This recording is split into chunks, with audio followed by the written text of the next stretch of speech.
My dear child, there is a quiet strength in the earth, and it hides in the humble things. Not always in the thunder, but often in the whisper. Not in the grand cathedral, but sometimes in the tiny grain resting in your hand. Salt. Yes, salt. We season our food with it. We preserve what we love with it. We wash wounds with it. We cry it from our eyes when we're hurt, and we sweat it from our brow when we labor. Salt. That old ancient thing. That sacred powder of the sea and of the soul. Now I need you to listen to me. Real close. There is power in salt, baby. Not just the kind that lifts flavor from blandness, but the kind that lifts spirits from brokenness. The kind that sanctifies a home and calls angel to the room. You see, in every grain of salt, the earth has kissed the divine. Oh yes, salt carries memory, salt carries mystery, salt carries majesty. And if you got just a little faith, even a mustard seed of belief, you can walk through your home and speak with authority. You can shake that salt in places where darkness thought it had a lease, where sadness set up shop, where confusion built a nest. And that salt, hallelujah, that salt will say, no, not here. This house is blessed. When God first reached down and stirred the dust into man, he whispered eternity into the breath. But before he even made man, before the stars were flung and the seas were tamed, there was salt. Salt, beloved, was present when the oceans were born and the rivers learned how to weep. It is ancient. It is holy. It is everlasting. It has survived flood and famine, war and wilderness. You see it on your table, you sprinkle it on your meal, and you may think it's just a seasoning. But, oh child, salt is more than flavor. It is a symbol of the sacred. Let me speak gently to your spirit. This world will try to convince you that the divine must always come grand, robed in lightning, announced with trumpets. But God often moves in whispers, in shadows, in the quiet grace of the ordinary. That's where salt lives. In the humble bowl beside your stove, in the tear that rolls down your cheek during prayer, in the sweat that beads on your forehead when you work honestly for your daily bread. That's salt too. Salt carries our labor, our lament, and our love. Salt has known the touch of the divine since the beginning of time. In the Old Testament, the Lord spoke to his people and said, "Season all your grain offerings with salt. Do not leave the salt of the covenant of your God out of your grain offerings. Add salt to all your offerings." Now, why would God ask for salt? Because salt represented something permanent, something pure, something preserving. It wasn't just a ritual, it was a holy agreement, a sacred promise sealed not with gold, but with something even more enduring. Salt, that quiet covenant maker, became a divine witness between heaven and earth. I once knew a grandmother wise and weathered by time. Her eyes held the strength of centuries, and her hands moved like prayer. She didn't have a university degree, but she had knowledge written in her soul. When storms rolled over her house and thunder rattled her windows, she would walk the floor with salt in her hand and scripture in her mouth. She would sprinkle that salt at the doorway and speak not with fear, but with authority. She'd say, "Devil, you've got no business here. This house belongs to God." And let me tell you, peace would come.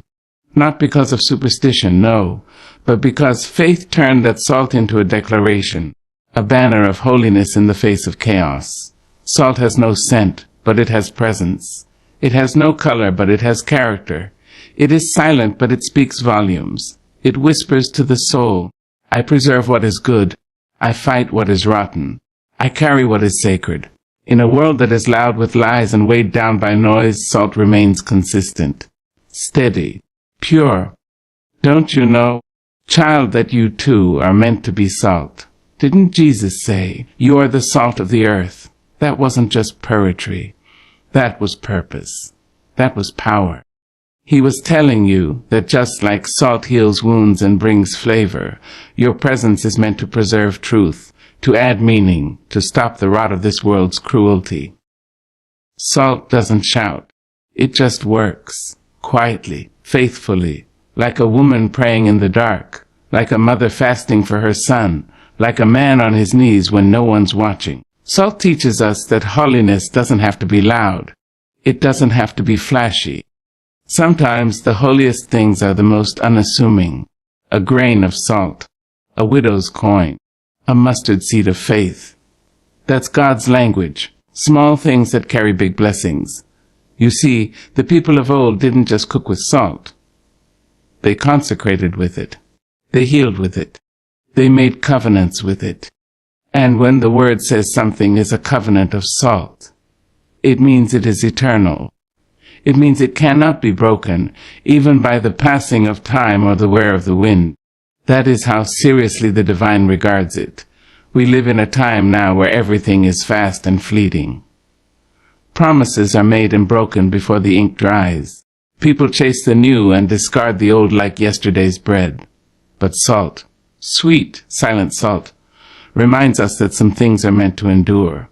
Some truths cannot be erased. Some commitments are carved not in stone, but in spirit. That's what makes salt sacred. It doesn't spoil. It doesn't fade. It holds. When you sprinkle it, do it with intention. Don't just reach for the shaker. Reach with understanding.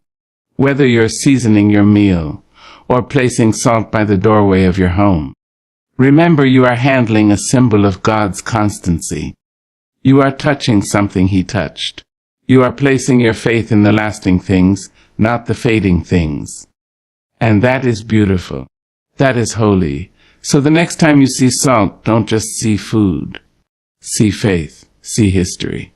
See God's hand stretched out through time saying, I am with you in the simple things.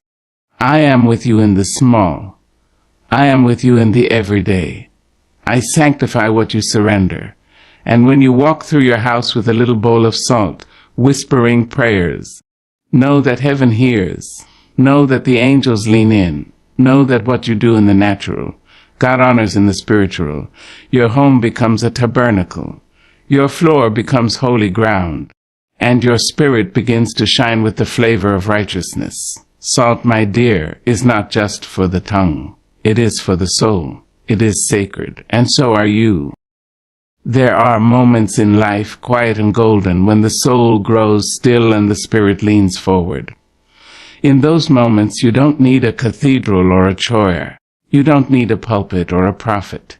All you need is a whisper, a grain of salt, and a prayer birthed from the depths of your belly. That, my dear, is enough to open the gates of heaven and invite the Holy of Holies into your humble home. People think prayer has to be loud to be heard. They think it must be long to be powerful. But I have seen miracles fall like gentle rain on those who simply said, Lord, help me. I have seen peace flood a room where a mother said nothing but, Jesus, with salt in her hand and tears in her eyes. You see, prayer is not about volume. It is about truth. It is about standing naked before your Creator and offering what you have, whether that's a song or a sigh. Salt and prayer, when brought together, are like earth and heaven meeting at the altar of your need. One represents the natural, the ground you walk on, the food you eat, the tears you cry. And the other, the supernatural, the unseen strength, the divine touch, the breath of the Almighty. When you bring them together, something sacred occurs. The ordinary becomes holy, the house becomes sanctuary, and the God who formed the stars leans in close enough to hear the whisper of your soul. Oh, I know something about this. I've walked through homes where it clung to the walls like smoke, where the air was heavy with arguments and rooms echoed with loneliness. But I've also seen what happens when someone walks those same floors with a bowl of salt and a spirit of prayer, not in panic, not in fear, but in bold, trembling faith. They sprinkle salt in the corners, near the windows by the door, and all the while they whisper, Lord, cleanse this place. Chase out what does not belong. Dwell here with me. And let me tell you, things begin to change. Because you are not simply tossing grains of seasoning. You are releasing symbols. You are placing reminders of covenant. You are declaring with every step and every sprinkle that your home is not just a shelter. It is a place of peace, a house of light, a dwelling fit for the Spirit of God. The power is not in the salt alone. It never has been. Salt without faith is just a mineral. Prayer without heart is just sound. But salt mixed with belief, mixed with reverence, mixed with the fire of a sincere prayer. Now that child is where transformation lives. That is where chains break, where confusion lifts, where heaviness begins to float off the walls like fog burned away by morning light. I remember a woman, her name lost to time, but her story still breathing in my memory. She lived in a home where sadness had unpacked its bags. Her son had drifted into darkness, her husband had grown distant, and even her dog had stopped barking with joy. But she was not a woman of despair. She was a woman of devotion. One evening, with nothing but silence in her house and scripture in her heart, she took a cup of salt and walked through her rooms, not as a magician but as a mother, not with rituals but with reverence. She laid salt at the base of the front door and prayed, "Let no wicked thing enter here." She placed salt in her son's room and said, "God, restore what's been broken." She walked into her bedroom and prayed over her marriage, saying, "Let this bed be a place of love, not distance." She didn't shout. She didn't weep. But something shifted in that house, slowly, gently, steadily. Her son began to come home early. Her husband started speaking in full sentences again. And one day she noticed her old dog barking happily at the sunshine. And she smiled because she knew God had been there. Not because of the salt alone, but because the salt was married to her faith, and her faith reached the ears of the Almighty. Don't let anybody convince you that you need a pastor to speak over your home. You have power in your own tongue. Don't think you need a prophet to come anoint your doors. You have oil in your kitchen and salt in your pantry, and most importantly, you have the Holy Spirit dwelling within you. That is more than enough. When you use salt in prayer, you are doing what generations before you have done. You are walking in the steps of ancestors who didn't have therapists or books or bright lights. But they had faith, they had salt, they had prayer, and they made their homes holy with what they had. So go ahead and open your windows. Let the light in. Take a bowl of salt, and with every grain, let your soul speak. Say, "Bless this house." Say, "Purify this room." Say, "God, you are welcome here." And believe, truly believe, that the same God who met Moses on a mountain, who stood with Daniel in the lion's den, who sat beside Mary in her wonder, will also walk the rooms of your home and make it a place of peace. Salt is not superstition. It is symbol.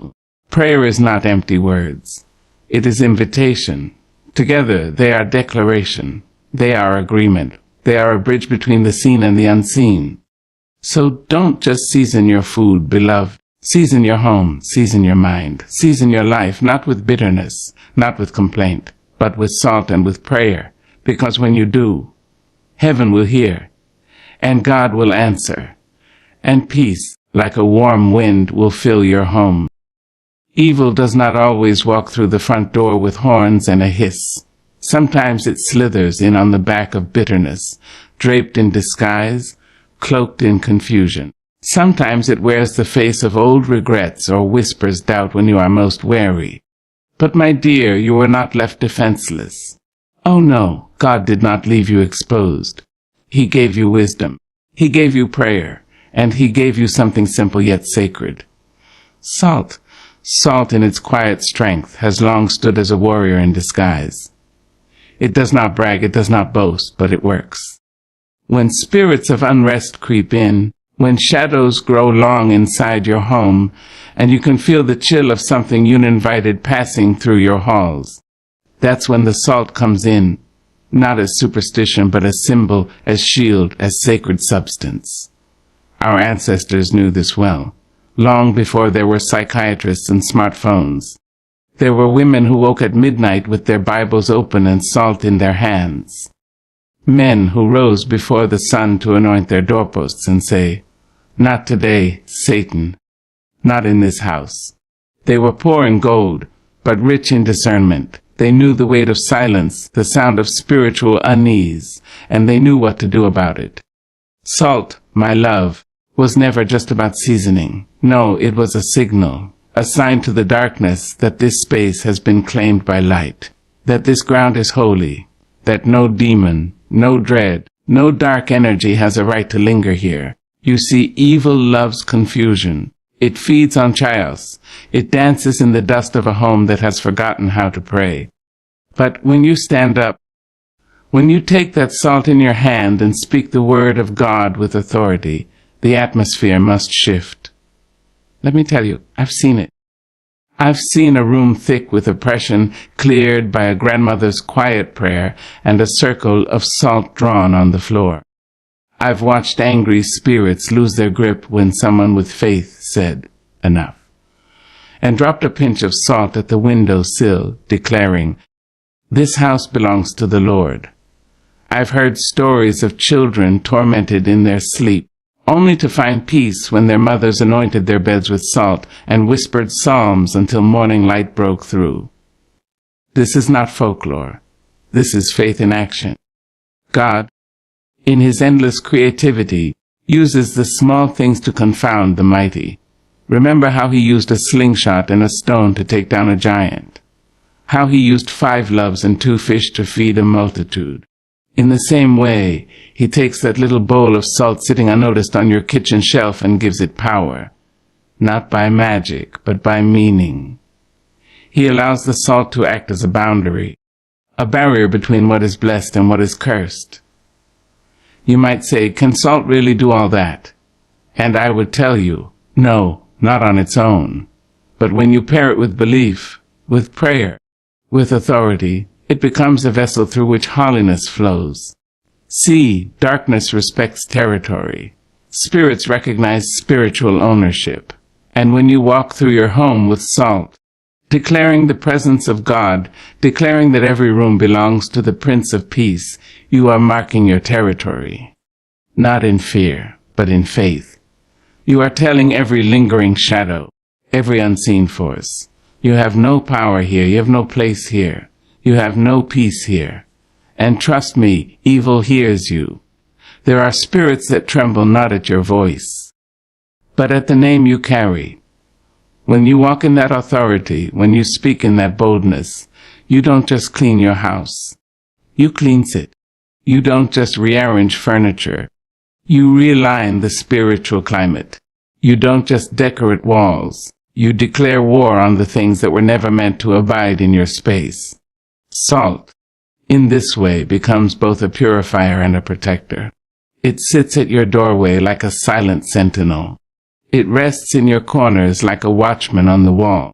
It stands as a reminder that your home is not neutral ground. It is holy ground, and anything that does not serve the purpose of God must go. Now, don't go thinking you need a ritual or a robe. All you need is a heart full of belief and a spirit willing to speak. Take that salt in your hand and say, "In the name of Jesus, I cleanse this place. Every unclean spirit, every lingering darkness, be gone." Place it at the windows where confusion tries to peek in. Sprinkle it near the beds where nightmares have laid their head. Put it by the doors where trouble has knocked too many times. And then rest. Rest not because of superstition, but because of assurance. Rest knowing that heaven has heard, that angels have been dispatched, that the very presence of God now abides where fear once lived. Oh child, don't underestimate what God can do with a grain of salt and a whisper of prayer. Don't let the world convince you that only the grand and the glorious are holy. Sometimes holiness comes wrapped in quiet. Sometimes deliverance smells like salt and sounds like a sight. Sometimes power doesn't roar. It rests in stillness. So walk your home like you own it, because you do. Because your Father in heaven has given you the keys to bind and to loose, to stand and to speak, because you are not weak, you are not without weapons. You are armed with truth, wrapped in light, and anointed to protect the space you dwell in. Salt may be small, but it is mighty when wielded by someone who knows who they are. And you, beloved, are a child of God. A house is more than a roof and walls. It is a place where breath meets memory, where footsteps echo prayers whispered generations deep. A house is where your heart lets down its guard. It holds the quiet pain you dare not name and the joy that leaps up when no one is watching. But over time, like anything touched by this world, even a house can collect more than dust. It can gather grief. It can trap tension. It can carry echoes of arguments and the stale air of unspoken sadness. That's why every now and then, a house needs cleansing, not just with brooms and buckets, but with spirit, with intention, with reverence, and that dear heart is where salt steps in. You see, salt is not just for flavoring food. It is not just a seasoning, it is a sacred purifier. Salt is ancient. Older than the pyramids, older than the written word, older than the hands that pluck it from the earth. It has been used by prophets and priests, by mothers and midwives. It's one of those rare gifts from God that lives in the physical but operates in the spiritual. There comes a time in life when you walk through your own home and sense something is not quite right. The air is heavy. The light doesn't feel as bright. Your spirit feels crowded, though the house is empty. You wake up tired. You sleep without peace. And though the floors are clean and the counters shine, there's a feeling, a residue in the atmosphere that no mop can remove. That is when you must cleanse with salt. Not for ritual, not for spectacle, but for blessing, for realignment, for restoration. When you walk through your home with salt, you are not decorating. You are dedicating. You are telling God, this house is yours. This is where I raise my children. This is where I cry when I'm alone. This is where I rest my head and pray for morning. Come dwell here. Come be here. And God, in His majesty, beds low when He hears such honest invitation. I have seen women, wise beyond books, sprinkle salt in the corners of their rooms while humming old hymns. I have watched men strong and silent press salt into their door frames with their eyes closed and their lips moving in silent prayer. I have felt it myself. That shift in the air, that sweet presence that comes when a house is blessed with sincerity and salt. Salt, when used with love, purges what does not belong. It dries up the remnants of conflict. It lifts heaviness from the walls. It absorbs bitterness lingering in the air. You see, salt is not afraid of darkness. It walks straight into it and declares, this is holy ground now. It finds the places forgotten, the back corners, the closets, the shadows, and it blesses them. It blesses them with simplicity, with quiet authority. And don't you worry about whether you're doing it right. God is not checking your ritual. He is listening to your heart. He is drawn to the one who says, Lord, I don't know all the scriptures, but I know your name. I know you are the God who sees, the God who cleanses, the God who makes broken places whole again. That is enough. That has always been enough. Take a bowl of salt and walk your home. Speak softly or speak boldly, but speak with truth. Say, every room in this house belongs to peace. Say, let every window let in light, not fear. Say, let no bitterness stay in this kitchen where I feed my family. Let no strife sleep in these bedrooms. Let no despair rest on my sofa or at my table. And then, beloved, feel the blessing settle. Feel it in your bones, in the quiet that follows.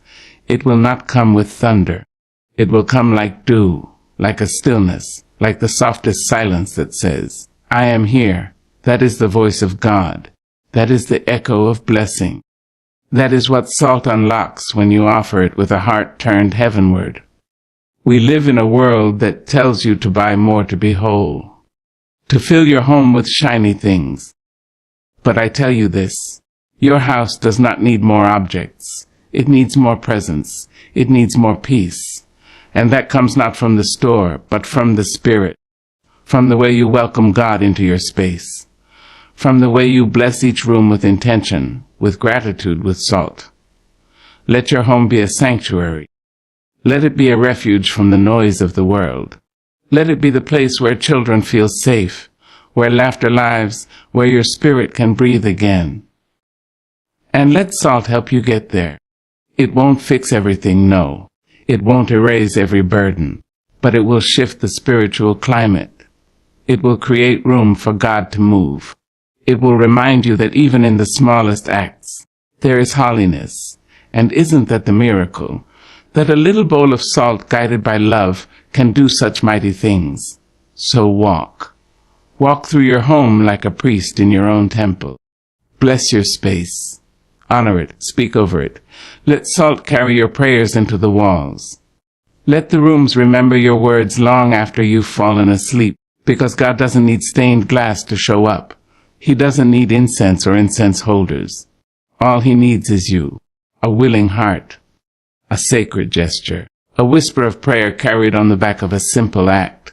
Yes, salt cleanses. Yes, salt blesses. But more than that, salt reminds. It reminds you that you are not powerless, that your home is not forgotten, that heaven still listens, that holiness still lives, in your voice, in your hands, in the way you care for the place you call home. So let the salt speak. Let it declare what your spirit already knows. This house is clean. This house is covered. This house is blessed. And let it be so. It is one thing to hold a gift in your hands, and quite another to know how to use it with reverence. Many have held salt, poured it, pinched it, tossed it in pots. But few have understood the fullness of its purpose. Fewer still have honored it for what it truly is, a tool in God's hands, a quiet vessel of His divine power. Salt is not just something we taste. It is something we trust. Something we use not in haste or superstition, but in stillness, with intention, as a whisper of faith. It carries no magic, no charm, but it carries meaning. And when it is wielded in the presence of God, it becomes sacred. It becomes holy.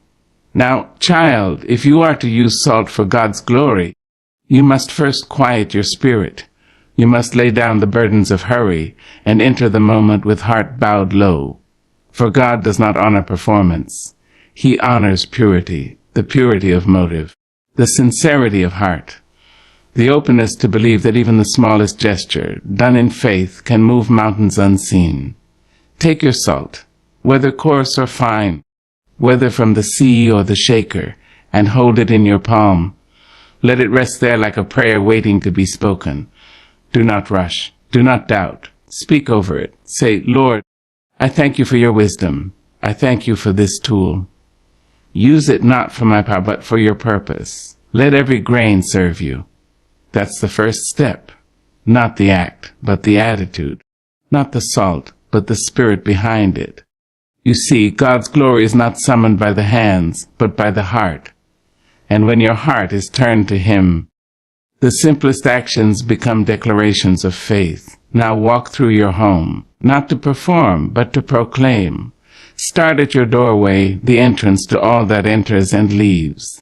Sprinkle a small amount of salt at the threshold, not like one tossing rice at a wedding, but like one placing a blessing brick by brick. Speak as you do it. Say, Lord, may only what is of you come through this door. May what is not of you be stopped here. Let the salt stand as witness. Move through each room not as a tourist, but as a caretaker. In the living room, where conversations rise and fall, where laughter and arguments live side by side, bless that space. Place a pinch of salt in the corner and speak life. Say, let this be a room of joy. Let heaviness have no seat here. Go to the kitchen where nourishment is prepared. Salt already lives there, but now, let it speak differently. Lay your hands upon it. Say, Lord, as I season food, season my words. As I feed my body, feed my soul. Let God use the everyday for the extraordinary. In bedrooms, where we rest and dream and wrestle with thoughts unspoken, place salt beneath the bed, beneath the pillow, in a tiny bowl if you wish. Whisper softly, "Let this be a chamber of peace. Let angels stand guard here. Let the night be holy. Don't you know God walks softly through places we sleep? Don't you know He listens for our sighs? Even in the bathroom, where the world says nothing sacred happens, you must know. Every room that holds you holds Him.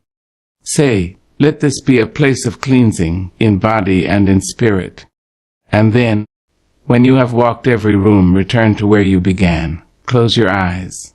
Lift your voice and say, "Lord, let this house not just be mine. Let it be yours. Let every grain of salt I placed be a flag planted for your kingdom. Let your glory rest here.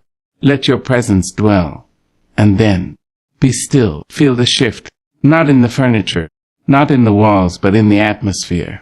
A peace will come light and low, like a breeze through lace curtains. That is how God arrives. Not always with thunder, but with truth. Not always in volume, but in value. Now, dear one, there is another way to use salt for God's glory, and that is in service. Yes, in the kitchen and the rooms, but also in your relationships. Salt is not only for cleansing, it is for preserving. Preserve peace, preserve love, preserve hope in your words. Jesus said, "You are the salt of the earth." That means your being, your kindness, your convictions are meant to bring flavor, to preserve truth, to heal and not harm. When someone is bitter, you can be salt. When someone is fading, you can be salt. When the world is rotting with anger and confusion, you can be salt. That too gives God glory. That too is sacred. But beware, salt that loses its savor is useless. So do not be one who sprinkles salt and speaks doubt. Do not bless your home and curse your neighbor. Do not pray for peace and stir strife. Salt cannot purify a place if your heart is still polluted. You must live what you speak. You must love what you cleanse. And know this, salt does not need applause. It does not shine. It does not shout. It simply is. Quiet, faithful, ever working. Let your life be like that. Let your faith be like that. Glorify God in secret, and He will reward you openly. Some will say, "Isn't this just symbolic?" And to that, I say,